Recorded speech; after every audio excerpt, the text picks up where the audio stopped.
Epístola de Paulo aos Gálatas.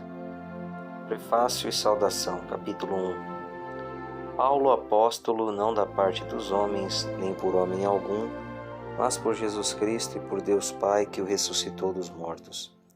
E todos os irmãos que estão comigo às igrejas da Galácia.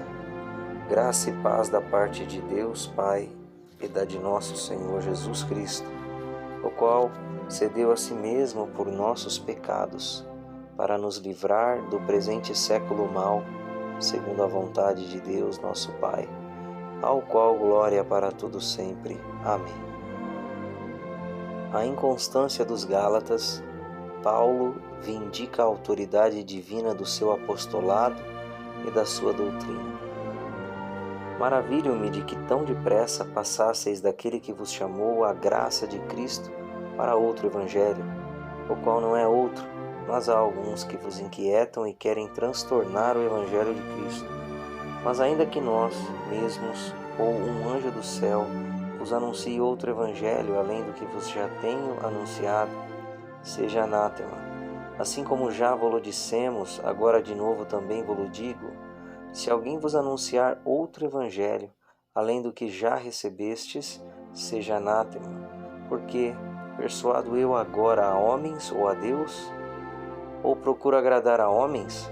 Se estivesse ainda agradando aos homens, não seria servo de Cristo. Mas faço-vos saber, irmãos, que o evangelho que por mim foi anunciado não é segundo os homens, porque não o recebi, nem aprendi de homem algum, mas pela revelação de Jesus Cristo. Porque já ouvistes qual foi antigamente a minha conduta no judaísmo, como sobremaneira perseguia a igreja de Deus e a assolava, e na minha nação excedia em judaísmo a muitos da minha idade, sendo extremamente zeloso das tradições de meus pais. Mas quando aprove a Deus, que desde o ventre de minha mãe me separou e me chamou pela sua graça, revelar seu Filho em mim para que o pregasse entre os gentios, não consultei a carne nem o sangue, nem tornei a Jerusalém a ter com os que já antes de mim eram apóstolos, mas parti para a Arábia e voltei outra vez a Damasco. Depois, passados 3 anos, fui a Jerusalém para ver a Pedro e fiquei com ele 15 dias, e não vi a nenhum outro dos apóstolos senão a Tiago, irmão do Senhor. Ora, acerca do que vos escrevo, eis que diante de Deus testifico que não minto. Depois fui para as partes da Síria e da Cilícia, e não era conhecido de vista das igrejas da Judéia que estavam em Cristo, mas somente tinham ouvido dizer: aquele que já nos perseguiu anuncia agora a fé que antes destruía, e glorificavam a Deus a respeito de mim. Capítulo 2. Depois, passados 14 anos, subi outra vez a Jerusalém com Barnabé, levando também comigo Tito, e subi por uma revelação, e lhes expus o evangelho que prego entre os gentios, e particularmente aos que estavam em estima, para que de maneira alguma não corresse ou não tivesse corrido em vão. Mas nem ainda Tito, que estava comigo, sendo grego, foi constrangido a circuncidar-se. E isto por causa dos falsos irmãos que se tinham entremetido e secretamente entraram a espiar a nossa liberdade, que temos em Cristo Jesus, para nos porem em servidão, aos quais nem ainda por uma hora cedemos com sujeição, para que a verdade do Evangelho permanecesse entre vós. E quanto àqueles que pareciam ser alguma coisa, quais tenham sido no outro tempo, não se me dá. Deus não aceita a aparência do homem. Esses, digo, que pareciam ser alguma coisa, nada me comunicaram. Antes, pelo contrário, quando viram que o evangelho da incircuncisão me estava confiado, como a Pedro o da circuncisão, porque aquele que operou eficazmente em Pedro para o apostolado da circuncisão, esse operou também em mim com eficácia para com os gentios. E conhecendo Tiago, Cefas e João, que eram considerados como as colunas, a graça que se me havia dado, deram-nos as destras, em comunhão comigo e com Barnabé, para que nós fôssemos aos gentios e eles à circuncisão. recomendando-nos somente que nos lembrássemos dos pobres, o que também procurei fazer com diligência. E chegando Pedro a Antioquia, lhe resisti na cara, porque era repreensível.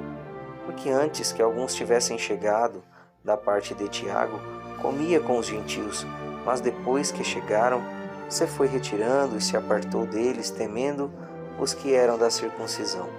E os outros judeus também dissimulavam com ele, de maneira que até Barnabé se deixou levar pela sua dissimulação. Mas quando vi que não andavam bem e direitamente conforme a verdade do Evangelho, disse a Pedro na presença de todos: Se tu, sendo judeu, vives como os gentios e não como os judeus, por que obrigas os gentios a viverem como judeus? Nós somos judeus por natureza e não pecadores dentre os gentios, sabendo que o homem não é justificado pelas obras da lei, mas pela fé em Jesus Cristo. Temos também crido em Jesus Cristo, para sermos justificados pela fé de Cristo, e não pelas obras da lei, porquanto pelas obras da lei nenhuma carne será justificada. Pois se nós, que procuramos ser justificados em Cristo, nós mesmos também nos somos achados pecadores, é porventura Cristo ministro do pecado? De maneira nenhuma, porque se torna a edificar aquilo que destruí, constituo-me a mim mesmo transgressor. Porque eu, pela lei, estou morto para a lei, para viver para Deus. Já estou crucificado com Cristo e vivo. Não mais eu, mas Cristo vive em mim. E a vida que agora vivo na carne, vivo-a na fé do Filho de Deus, o qual me amou e se entregou a si mesmo por mim. Não aniquilo a graça de Deus, porque se a justiça provém da lei, segue-se que Cristo morreu debalde. Capítulo 3. A lei é impotente para salvar, mas conduz a Cristo e à fé. Ó insensatos Gálatas, quem vos fascinou para não obedecerdes à verdade, a vós perante os olhos de quem Jesus Cristo foi já representado como crucificado? Só quisera saber isto de vós: recebestes o Espírito pelas obras da lei ou pela pregação da fé? Sois vós tão insensatos que, tendo começado pelo Espírito, acabeis agora pela carne? Será em vão que tenhais padecido tanto? Se é que isso também foi em vão? Aquele, pois, que vos dá o Espírito e que obra maravilhas entre vós, fala pelas obras da lei ou pela pregação da fé? Assim como Abraão creu em Deus e isso lhe foi imputado como justiça, sabei, pois, que os que são da fé são filhos de Abraão. Ora, tendo a Escritura previsto que Deus havia de justificar pela fé os gentios, anunciou primeiro o Evangelho a Abraão, dizendo: Todas as nações serão benditas em ti, de sorte que os que são da fé são benditos como o crente Abraão.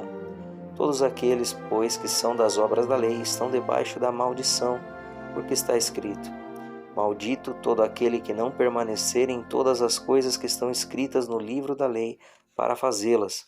E é evidente que pela lei ninguém será justificado diante de Deus, porque o justo viverá da fé. Ora, a lei não é da fé, mas o homem que fizer estas coisas por ela viverá. Cristo nos resgatou da maldição da lei, fazendo-se maldição por nós, porque está escrito: Maldito todo aquele que for pendurado no madeiro, para que a bênção de Abraão chegasse aos gentios por Jesus Cristo, e para que pela fé nós recebamos a promessa do Espírito. Irmãos, como falo, se o testamento de um homem for confirmado, ninguém o anula nem o acrescenta. Ora, as promessas foram feitas a Abraão e à sua posteridade. Não diz e às posteridades, como falando de muitas, mas como de uma só, e a tua posteridade, que é Cristo. Mas digo isto, que tendo sido o testamento anteriormente confirmado por Deus, a lei, que veio 430 anos depois, não o invalida de forma a abolir a promessa, porque se a herança provém da lei, já não provém da promessa, mas Deus pela promessa a deu gratuitamente a Abraão. Logo, para que a lei foi ordenada por causa das transgressões, até que viesse a posteridade, a quem a promessa tinha sido feita, e foi posta pelos anjos na mão de um medianeiro. Ora, o medianeiro não é de um só, mas Deus é um. Logo, a lei é contra as promessas de Deus? de nenhuma sorte, porque, se dada fosse uma lei que pudesse vivificar, a justiça, na verdade, teria sido pela lei. Mas a Escritura encerrou tudo debaixo do pecado, para que a promessa, pela fé em Jesus Cristo, fosse dada aos crentes. Mas antes que a fé viesse, estávamos guardados debaixo da lei e encerrados para aquela fé que se havia de manifestar. De maneira que a lei nos serviu de aio para nos conduzir a Cristo, para que pela fé fôssemos justificados. Mas depois que a fé veio, já não estamos debaixo de aio, porque todos sois filhos de Deus pela fé em Cristo Jesus. Porque todos quantos fostes batizados em Cristo, já vos revestiste de Cristo. Nisto não há judeu nem grego, não há servo nem livre, não há macho nem fêmea, porque todos vós sois um em Cristo Jesus.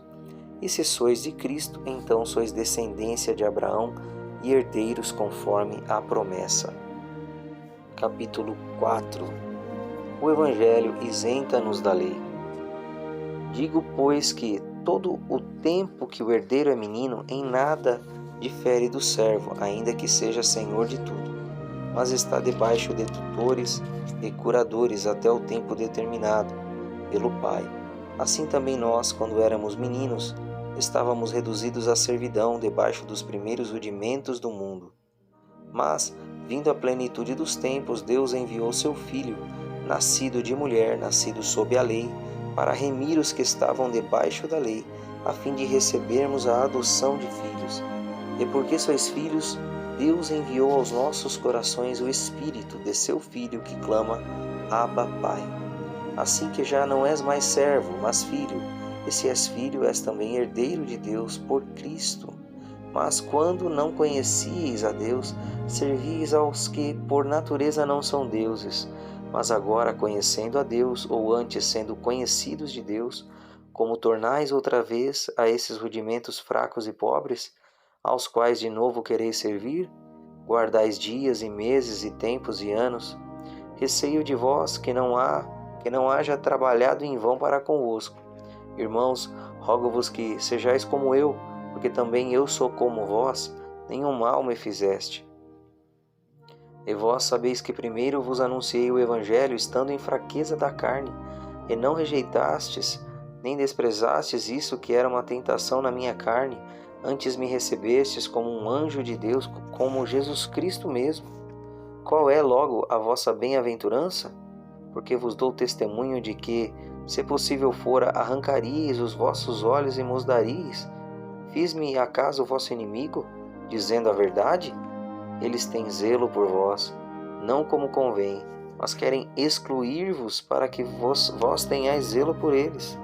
É bom ser zeloso, mas sempre do bem, e não somente quando estou presente convosco. Meus filhinhos, por quem de novo sinto as dores de parto, até que Cristo seja formado em vós. Eu bem quisera agora estar presente convosco e mudar a minha voz, porque estou perplexo a vosso respeito. Sara e Agar são uma alegoria dos dois concertos. Dizei-me os que quereis estar debaixo da lei, não ouvis vós a lei? Porque está escrito que Abraão teve 2 filhos, um da escrava e outro da livre. Todavia o que era da escrava nasceu segundo a carne, mas o que era da livre por promessa, o que se entende por alegoria, porque estes são os 2 concertos, um do monte Sinai, gerando filhos para a servidão, que é Agar. Ora, esta Agar é Sinai, um monte da Arábia que corresponde a Jerusalém, que agora existe, pois é escrava com seus filhos, mas a Jerusalém que é de cima é livre, a qual é mãe de todos nós, porque está escrito, alegra-te estéril, que não dás à luz, esforça-te e clama, tu que não estás de parto, porque os filhos da solitária são mais do que os filhos da que tem marido. Mas nós, irmãos, somos filhos da promessa como Isaque. Mas, como então aquele que era gerado segundo a carne perseguia o que era segundo o Espírito, assim é também agora. Mas que diz a Escritura? Lança fora a escrava e seu filho, porque de modo algum o filho da escrava herdará com o filho da livre, de maneira que, irmãos, somos filhos não da escrava, mas da livre. Capítulo 5. Exortação a conservar a liberdade cristã. Estais, pois, firmes na liberdade com que Cristo nos libertou, e não torneis a meter-vos debaixo do jugo da servidão. Eis que eu, Paulo, vos digo que se vos deixardes circuncidar, Cristo de nada vos aproveitará. E de novo protesto a todo homem que se deixa circuncidar, que está obrigado a guardar toda a lei. Separados estais de Cristo, vós, os que vos justificais pela lei, da graça tendes caído. Porque nós, pelo Espírito da fé, aguardamos a esperança da justiça, porque em Jesus Cristo nem a circuncisão, nem a incircuncisão tem virtude alguma, mas sim a fé, que opera por caridade. Corrieis bem, quem vos impediu para que não obedeçais à verdade? Esta persuasão não vem daquele que vos chamou. Um pouco de fermento leveda toda a massa. Confio de vós no Senhor que nenhuma outra coisa sentiríeis, mas aquele que vos inquieta, seja ele quem for, sofrerá a condenação. Eu, porém, irmãos, se prego ainda a circuncisão, porque sou, pois, perseguido? Logo, o escândalo da cruz está aniquilado. Eu quereria que fossem cortados aqueles que vos andam inquietando. Porque vós, irmãos, fostes chamados à liberdade. Não useis então da liberdade para dar ocasião à carne, mas servi-vos uns aos outros pela caridade. Porque toda a lei se cumpre numa só palavra, nesta: amarás ao teu próximo como a ti mesmo. Se vós, porém, vos mordeis e devorais uns aos outros, vede, não vos consumais também uns aos outros. As obras da carne e os frutos do Espírito. Digo, porém, andai em espírito e não cumprireis a concupiscência da carne, porque a carne cobiça contra o espírito, e o espírito contra a carne, e estes opõem-se um ao outro, para que não façais o que quereis. Mas, se sois guiados pelo Espírito, não estais debaixo da lei, porque as obras da carne são manifestas, as quais são prostituição, impureza, lascívia, idolatria, feitiçarias, inimizades, porfias, emulações, iras, pelejas, dissensões, heresias, invejas, homicídios, bebedices, glutonarias e coisas semelhantes a estas, acerca das quais vos declaro, como já antes vos disse, que os que cometem tais coisas não herdarão o reino de Deus. Mas o fruto do Espírito é caridade, gozo, paz, longanimidade, benignidade, bondade, fé, mansidão, temperança. Contra estas coisas não existe lei. E os que são de Cristo crucificaram a carne com as suas paixões e concupiscências. Se vivemos em espírito, andemos também em espírito. Não sejamos cobiçosos de vanglórias, irritando-nos uns aos outros e invejando-nos uns aos outros. Capítulo 6. As últimas exortações e saudações. Irmãos, se algum homem chegar a ser surpreendido em alguma ofensa, vós que sois espirituais, encaminhai o tal com espírito de mansidão, olhando por ti mesmo, para que não sejas também tentado. Levai as cargas uns dos outros, e assim cumprireis a lei de Cristo. Porque se alguém cuida ser alguma coisa, não sendo nada, engana-se a si mesmo. Mas prove cada um a sua própria obra, e terá glória só em si mesmo, e não no outro. Porque cada qual levará a sua própria carga, e o que é instruído na palavra reparta de todos os seus bens com aquele que o instrui. Não erreis, Deus não se deixa escarnecer, porque tudo que o homem semear, isso também ceifará. Porque o que semeia na sua carne, da carne ceifará a corrupção, mas o que semeia no Espírito, do Espírito ceifará a vida eterna. E não nos cansemos de fazer o bem, porque a seu tempo ceifaremos, se não houvermos desfalecido. Então, enquanto temos tempo, façamos o bem a todos, mas principalmente aos domésticos da fé. Vede com que grandes letras vos escrevi por minha mão. Todos os que querem mostrar boa aparência na carne, esses vos obrigam a circuncidar-vos somente para não serem perseguidos por causa da cruz de Cristo. Porque nem ainda esses mesmos que se circundam guardam a lei, mas querem que vós circuncideis para se gloriarem na vossa carne. Mas longe esteja de mim gloriar-me, a não ser na cruz de nosso Senhor Jesus Cristo, pela qual o mundo está crucificado para mim e eu para o mundo. Porque em Cristo Jesus nem a circuncisão, nem a incircuncisão tem virtude alguma, mas sim o ser uma nova criatura. E a todos quantos andarem conforme esta regra, paz e misericórdia sobre eles e sobre o Israel de Deus. Desde agora ninguém me inquiete, porque trago no meu corpo as marcas do Senhor Jesus. A graça de nosso Senhor Jesus Cristo seja, irmãos, com o vosso espírito. Amém.